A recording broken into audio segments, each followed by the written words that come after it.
Welcome to Bodoland affairs. आंनि मुङा Albert दैमारि।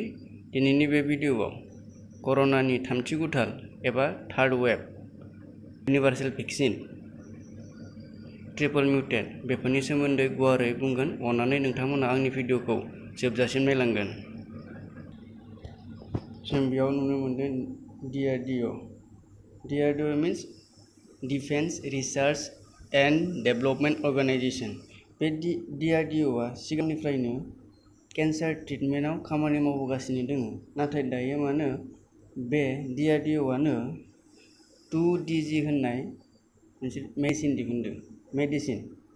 बे 2DG होननाय मेडिसिन दिहुनदों। बेखौ गुवारै 2-डिअक्सि डिग्लुक'ज होननानै मिथिनाय जायो। जेब्ला बे 2DG मेडिसिनखौ मोनसे इनफेक्शन जानाय सेलाव हरगोन, अब्ला बे 2DG मेडिसिना ग्लुक'ज साप्लाइ खालामनायनिफ्राय स्टप खालामो। जेब्ला बे इनफेक्शन जानाय जायगायाव ग्लुक'जआ साप्लाइ जानो हाला, अब्ला बे सेला हारसिं थैलांगोन। जों बेयाव नुनो मोनदों गोजा डाइं सेल्स, मिन्स बे थैलांदों हारसिंनो। जेब्ला बे 2G दावाइखौ होदोंना, अब्ला जे इनफेक्शन जानाय जायगायाव ग्लुक'ज साप्लाइ जानो मोनाखै। ग्लुक'ज साप्लाइ जानो मोनिखाय बे रेड कालारनि गोजाया थैलांदों हारसिंनो। ओमफ्राय जों बिथिं नुनो मोनदों बियो नर्मेल, बेबायदि नर्मेलाव फैगोन जेब्ला बे 2G दावाइखौ होगोन। आरो बे गोजौआव नुनो मोनदों इनफेक्शन। बे इनफेक्शन जादों जेब्ला बे 2G दावाइखौ होदों, होखांनायनि उनाव बिथिं इनफेक्शना खम जानानै फैदों, भाइरासनि बिबाङा 2G। बिदि नङा जे बे 2G दावाइखौ होखांनायनि उनाव कर'नाया थैजोबगोन, बेबो नङा। जेब्ला सासे मानसिया बे 2G दावाइखौ लागोन, अब्ला बिनो 70-80% रैखा मोननो हागौ। बेनो अक्सिजेन डिपेन्डेन्टनि गोनांथि जानाय नङा, भेन्टिलेटरनि गोनांथि जानाय नङा। हम आइसोलेसनफोरानो बिनि थाखाय थोजासे जागोन। हम आइसोलेसन आरो हस्पिटालाव बियो नर्मेलि थांनो हागोन, नर्मेलि फैफिननो हागोन। बेफोरबायदिनिफ्राय बारग'नो हागोन।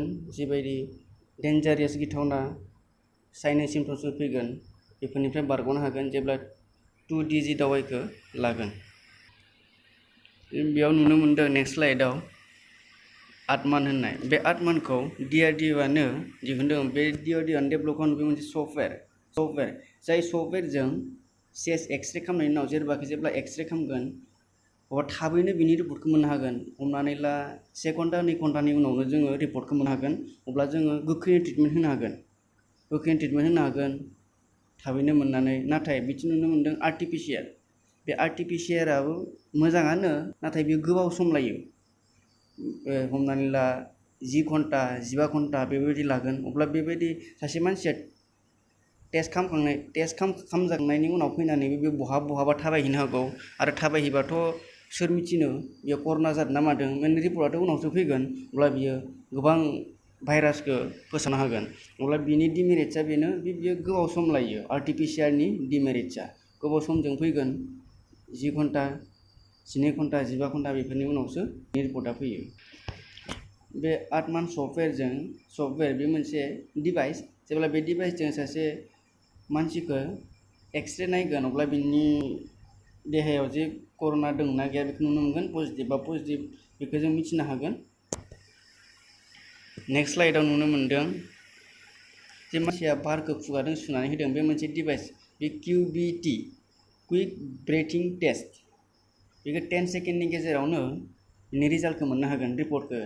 जेब्ला नोंनि देहायाव कर'ना जादोंना जायाखै बेखौ जोङो मोननो हागोन।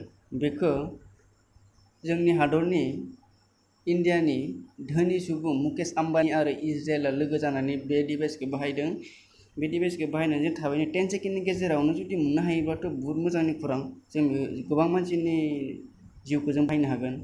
बे 10 सेकेन्डआवनो बिनि रिजाल्टखौ मोननो हागोन जे कर'ना जादों जायाखै।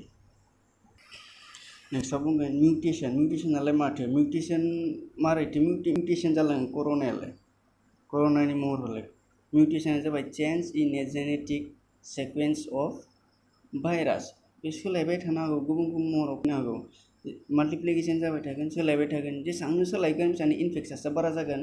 नाथायबा बिनि लेस डेन्जारेस होननानै बुंदों। जेसेबांनो सोलायगोन एसेबांनो मिउटेसन जागोन। गोबां गुबुन महराव फैनो हागोन। बेलेग महर लानानै फैगोन। जेब्ला बे कर'ना भाइरासआ मिउटेसन जागोन, सोलायगोन। बेयाव नुनो मोनदों बे सावगारि फार्स्ट वेबाथ' जोब्बायानो फार्स्ट बोथोरा दा सेकेन्ड वेबा फैयै जोब्बाय होनजायो बुहुत खमायबाय सेकेन्ड वेबाबो दायो जोङो थार्ड वेब नुनो मोननो हागौ अक्ट'बर सेप्तेम्बरफोराव बे फैनो हागौ बे गेदेमाफोरनि बुंनाय गेदेमाफोरा बुंदों बे फैनो हागौ जे थार्ड वेब फैबाबो एसेबां गिनांगौ गैया होनना बुंदों बिथांमोना माने बुंनो थाङोबा नैबेयाव नुनो 15% रिकभार जेनेबा थार्ड वेब फैनाय लोगोनो अक्ट'बर सेप्तेम्बरहालागै 15% रिकभार जाना थासिगोन जायफ्रा कर'ना थांबाय 15% रिकभार जासिगोन 100नि गेजेराव आरो 15%आ हेल्दि सोरनोबा नांखाया भेक्सिनखौनो बिसोर इमिउनिटिया बहुत गोजौ दंखायो बिसोरो भाइरासफोरजों दावहा नांनो हाखाय बिसोरो इनफेक्शन जाया बेबायदि जाहैनो हागौ जाहैगोन बै अक्ट'बर सेप्तेम्बरफोराव आरो बेयाव नुनो मोनो 40%आनो भेक्सिनेटेड खालामनो हाहैगोन सुबुंफोरखौ जों भेक्सिन होनो हाहैगोन बेहालागै 40%हालागै भेक्सिनेटेड होनो हायोबाथ' टटेल बेसेबां जाखो 70% अब्ला 70%आनो जाना थाहैखासिगोन अब्ला बिसोरनि थाखायथ' एसेबां रिस्किबो जानो गोनां गैला गिनांगौबो गैला अनलि 30%आल' थाहैसिगोन जे थार्ड वेबा फैगोन बेयाव थार्ड वेबनि खौरां बुंदों आङो जेब्ला थार्ड वेबा 30%आव थाहैगोन अब्ला 30% फैयोबा बे 30%ल' सुबुंखौ जोंनि इन्डिया गभर्नमेन्टआ कन्ट्रल खालामनो हायैनि जाहैगोन आरो बेयाव एभेलेबेल बेड जाहैगोन बेयाव एभेलेबेल भेन्टिलेटर जाहैगोन अक्सिजेनफोरा एभेलेबेल जाहैगोन नासाल स्प्रेफोरा एभेलेबेल जाहैगोन दावाइफोरा एभेलेबेल ओंखारगोन डिअक्सिमिथाजनफोरा पेराफिनफोरा एभेलेबेल ओंखारगोन अब्ला थार्ड वेबाव एसेबां गिनांगौ गैयैखौ बिसोर नुहुरदों साइन्टिस्टफोराबो नेक्स्ट स्लाइडआव जों नुनो मोनदों गुबुन गुबुन रोखोमनि भाइरासफोर बेयाव माने भाइरासाथ' मोनसे फेमिलि बायदि न'खरफोर बायदि गुबुन गुबुन दङ बेयाव नुनो कर'ना भाइरास मार्स सार्स बेबायदि नुनो मोनदों बेफोर गासैबो गुबुन गुबुन रोखोमनि भाइरास बेफोर गासै भाइरासखौनो दबथायनो थाखायनो साइन्टिस्टफोरा खौसे जानानै इउनिभार्सेल भेक्सिन दिहुननो नाजादों बिसोरो दायो प्रसेसआव प्रग्राम सोलिबाय थादों जेब्ला बे इउनिभार्सेल भेक्सिना फैगोन अब्ला जे सार्सआनो जा मार्सआनो जा COVID-19आनो जा बे गासै भाइरासखौनो दबथायनो हानाय जागोन